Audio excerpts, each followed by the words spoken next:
5 years since he left Britain, and today the man known as Jihadi Jack learned of the British government's attempts to stop him coming back. Jack Letts went to Syria in 2014, but was arrested as he apparently tried to leave. ITV News met him this morning and told him he'd been stripped of his British citizenship. Obviously this is new to me, I didn't actually know this until just now. But I'm not surprised. I was expecting something like this, to be honest. And I've been here for 2.5 years. They haven't helped me at all. The British government, even if they didn't strip me of my British citizenship, it's almost as if I'm not a British citizen anyway.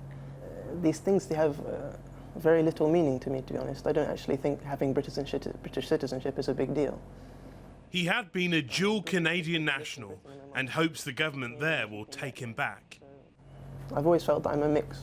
And I've been to Canada 7 times, I spent a lot of time in Canada. My whole family is Canadian. And I have no relatives in Britain anyway, everyone's in Canada. And I always expected Canada would help me, and they didn't. I hope Canada does take me from here if they can. They take me to Canada, that would be good. Earlier this year, his parents were found guilty of funding terrorism. And today his father repeated claims that interviews like this were carried out under duress.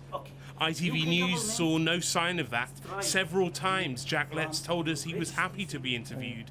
We asked about the marks on his forehead, scratches and mosquito bites, officials told us. And then a message home to his family in Oxford. Tell them I miss them. I know after 2.5 years I've said that so many times, but it's still true, and it gets more true every day. I hope, obviously I've sort of given up hope of actually seeing them face to face, but speaking to them on the phone would be great. Like I've said, it's been more than 2 years I haven't spoken to them on the phone. During our interview, he called himself an infamous terrorist, but added these caveats. Hey, it was probably the stupidest thing I've ever done. I never killed anyone though, and I've never taken anyone as slave. I've never even hurt anyone in ISIS. I only ever fought the Syrian regime, which killed more than 1 million Syrians.